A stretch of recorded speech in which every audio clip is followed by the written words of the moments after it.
গরু পাচার মামলায় আপাতত জামিনে মুক্ত বীরভূম জেলা তৃণমূল সভাপতি অনুব্রত মণ্ডল। তবে স্বস্তি নেই তাতেও।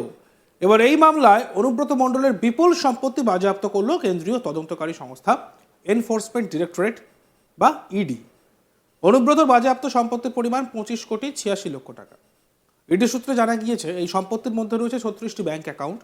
এই অ্যাকাউন্টগুলি অনুব্রত মণ্ডল তার পরিবারের সদস্য অনুব্রতর হাতে থাকা বিভিন্ন বেসরকারি সংস্থার নামে। এছাড়াও এর মধ্যে কয়েকটি অ্যাকাউন্টে রয়েছে বেনামেও।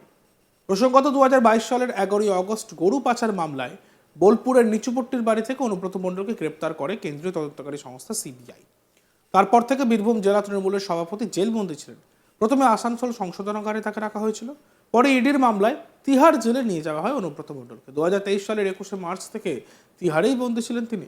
তদন্তে নেমে ইডির অভিযোগ, গরু পাচারের মধ্য দিয়ে অনুব্রতর হাতে আসে 48,06,00,000 টাকা, যার একাংশ অনুব্রত তার হিসাবরক্ষক এবং মেয়ের অ্যাকাউন্টে রেখেছিলেন বলে অভিযোগ। সেই কারণে অনুব্রত গ্রেপ্তার হওয়ার পর ইডি জিজ্ঞাসাবাদ করে পাওয়া তথ্যের ভিত্তিতে মেয়ে সুকন্যা এবং হিসাবরক্ষক মনীষকেও গ্রেপ্তার করা হয়েছিল। পরে তারা জামিনে মুক্ত হন। এই মামলায় এখনো পর্যন্ত 51,13,00,000 টাকার সম্পত্তি বাজেয়াপ্ত হয়েছে বলে জানিয়েছে ইডি। আরও সম্পত্তির সন্ধানে রয়েছেন তদন্তকারীরা। অনুব্রত তার পরিবার সহযোগী সংস্থাগুলির স্থাবর সম্পত্তি প্রাথমিকভাবে বাজেয়াপ্ত করা হয়েছে, যার মধ্যে রয়েছে অনুব্রতর নামে থাকা 36টি ব্যাংক অ্যাকাউন্ট।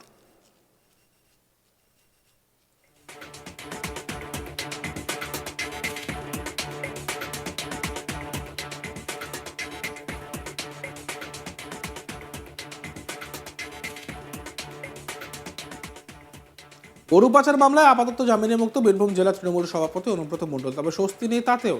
এবার এই মামলায় অনুব্রত মণ্ডলের বিপুল সম্পত্তি বাজেয়াপ্ত করল কেন্দ্রীয় তদন্তকারী সংস্থা এনফোর্সমেন্ট ডিরেক্টরেট অর ইডি। অনুব্রতর বাজেয়াপ্ত সম্পত্তির পরিমাণ 25,86,00,000 টাকা। ইডি সূত্রে জানা গিয়েছে, এই সম্পত্তির মধ্যে রয়েছে 36টি ব্যাংক অ্যাকাউন্ট।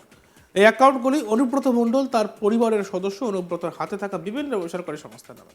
এছাড়াও এর মধ্যে কয়েকটি অ্যাকাউন্ট রয়েছে বেনামেও। প্রসঙ্গত 2022 সালের 11ই অগস্ট গরু পাচার মামলায় বোলপুরের নিচুপট্টির বাড়ি থেকে অনুব্রত মণ্ডলকে গ্রেপ্তার করে কেন্দ্রীয় তদন্তকারী সংস্থা সিবিআই। তারপর থেকে বীরভূম জেলা তৃণমূলের সভাপতি জেলবন্দি ছিলেন। প্রথমে আসানসোল সংশোধনাগারে রাখা হয়েছিল তাকে, পরে ইডির মামলায় তিহার জেলে নিয়ে যাওয়া হয় অনুব্রত মণ্ডলকে। 2023 সালের 21শে মার্চ থেকে তিহারেই বন্দী ছিলেন তিনি।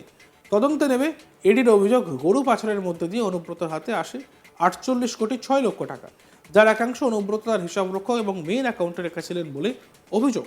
আর সেই কারণে অনুব্রত গ্রেপ্তার হওয়ার পর ইডি জিজ্ঞাসাবাদ করে পাওয়া তথ্যের ভিত্তিতে মেয়ে সুকন্যা এবং হিসাবরক্ষক মনীষকেও গ্রেপ্তার করা হয়েছিল। পরে তারা জামিনে মুক্ত হন।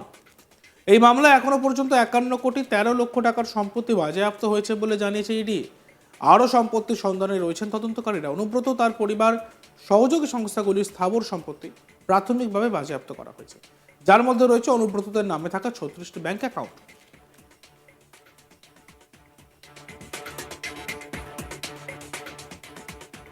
আর এ বিষয়ে আমাদের প্রতিনিধি শান্তনু হাজরার একটি প্রতিবেদন দেখে নেব আমরা। মমতার প্রিয় কেষ্ট অনুব্রত মণ্ডল, তিনি তিহার জেল থেকে মুক্তি পেলেও, জামিনে মুক্তি পেলেও এই মুহূর্তে কিন্তু ফের অস্বস্তিতে অনুব্রত মণ্ডল। কারণ কেন্দ্রীয় যে তদন্তকারী সংস্থা রয়েছে ইডি, এই ইডি কিন্তু আবারও 7/2/2025 তারিখে একটি তাদের যে অফিসিয়াল ফেসবুক এবং এক্স হ্যান্ডেল রয়েছে, সেইখানে কিন্তু তারা পোস্ট করেছেন। সেই পোস্টে কি রয়েছে? সেই পোস্টে রয়েছে যে অনুব্রত মণ্ডলের 36টি অ্যাকাউন্ট থেকে 25,86,00,000 টাকা তারা বাজেয়াপ্ত করেছে। কারণ গরু পাচার মামলায় অনুব্রত মণ্ডল রিহাই অবস্থায় বীরভূমের দাবদাবা জারি রেখেছে, কিন্তু অন্যদিকে দিল্লির ইডি কেন্দ্রীয় তদন্তকারী সংস্থা কিন্তু অনুব্রতকে যে গরু পাচার মামলায় যে বিভিন্ন তদন্ত রয়েছে সেই তদন্ত করতে গিয়ে আবারও 25,86,00,000 টাকা তারা বাজেয়াপ্ত করেছে 36টি অ্যাকাউন্ট থেকে। এই 36টি অ্যাকাউন্ট ইডি সূত্রে মারফত জানা যাচ্ছে, এই 36টি অ্যাকাউন্ট অনুব্রত মণ্ডলের পরিবারের সদস্য এবং অনুব্রতর নামে বেনামের অ্যাকাউন্ট, এবং অনুব্রতর হাত থেকেই এই সমস্ত অ্যাকাউন্টে টাকা দিয়েছে বলেও তারা দাবি করছে কেন্দ্রীয় তদন্তকারী সংস্থা। এই মুহূর্তে বীরভূমের রাজনৈতিক মহলে একদিকে রয়েছে অনুব্রত বানাম কাজল গোষ্ঠীর কোন্দল, অন্যদিকে ভারতীয় জনতা পার্টি যারা বারবার এই এই দ্বন্দ্বতে সিলমোহর দিচ্ছে। একই সঙ্গে তারা বারবার বলছেন যে কাজল কেষ্টর গোষ্ঠী কোন্দলকে হাতিয়ার করেই 2026-এ নির্বাচনে তোড়িপাড় করবেন। এমনকি ভারতীয় জনতা পার্টি দেখা গিয়েছে যে দিল্লির জয়ের পর তারাও কিন্তু গেরুয়া উচ্ছ্বাস, গেরুয়া আবির খেলছে এবং অনুব্রত এবং বীরভূমের তৃণমূল নেতা কর্মীদেরকে কটাক্ষ করছেন এবং 2026-এ এই সকল পাপগুলোকে বিদায় করবে বলেও কিন্তু আক্রমণ করছেন।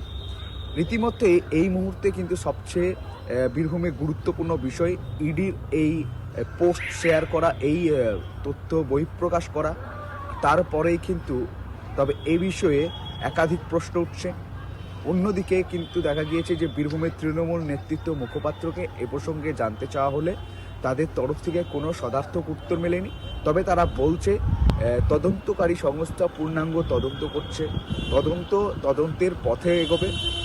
অনুব্রত মণ্ডল যা নির্দোষ বলেই তাদেরকে জামিন পেতে হয়েছে। আর এই অনুব্রত মণ্ডলের জামিনের ইঙ্গিত কিন্তু 2024-এ নির্বাচনে তৃণমূল সুপ্রিমো বাংলার মুখ্যমন্ত্রী খোদ দিয়েছেন একের পর এক মঞ্চ থেকে। বীরভূমের একাধিক মঞ্চ থেকে তিনি এসেছেন, বীরভূমের জেলা সফরে এসেছেন, রাজনৈতিক সভা করেছেন এবং সেই সকল সভা থেকেই তিনি কিন্তু অনুব্রত জামিনের ইঙ্গিত দিয়েছিলেন। এই মুহূর্তে দেখা যাচ্ছে যে অনুব্রত 2022 সাল থেকে অনুব্রত যে সকল বীরভূমে বেনামে যে সকল জমি জমা ছিল সেই সকল জমি জমাতে ইডি কিন্তু লাগাতার রেড চালিয়েছিল এবং দেখা গিয়েছে তারপরে তাকে অনুব্রত মণ্ডলকে ইডির হাতে, সিবিআইয়ের হাতে গ্রেপ্তার হয়, পরবর্তীতে ইডির হাতে গ্রেপ্তার হয়, আসানসোল জেলেও সংশোধনাগারে তাকে থাকতে হয়। তারপরে কিন্তু তিহারে ইডির মামলায়, গরু পাচার মামলায় তিহারেও তাকে পর্যন্ত চলে যেতে হয়। রীতিমতোই আবারও ফের অনুব্রত মণ্ডল জামিন মুক্ত হয়ে আবার নিজের গড়ে ফেরেন, আবার স্বমহিমায় বিভিন্ন যে পদ রয়েছে সেই পদে বহাল হন। রীতিমতোই অনুব্রত কিন্তু ফের অনুব্রততেই রয়েছে বীরভূমে। অন্যদিকে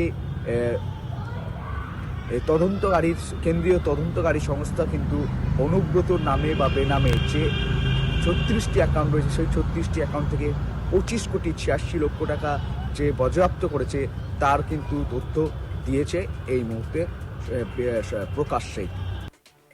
প্রসঙ্গত 2022 সালের 11ই অগস্ট গরু পাচার মামলায় বোলপুরের নিচুপট্টির বাড়ি থেকে অনুব্রত মণ্ডলকে গ্রেপ্তার করে কেন্দ্রীয় তদন্তকারী সংস্থা সিবিআই। তারপর থেকে বীরভূম জেলা তৃণমূলের সভাপতি জেল বন্দী ছিলেন। প্রথমে আসানসোল সংশোধনাগারে তাকে রাখা হয়, তারপর ইডির মামলায় তিহার জেলে নিয়ে যাওয়া হয় অনুব্রত মণ্ডলকে।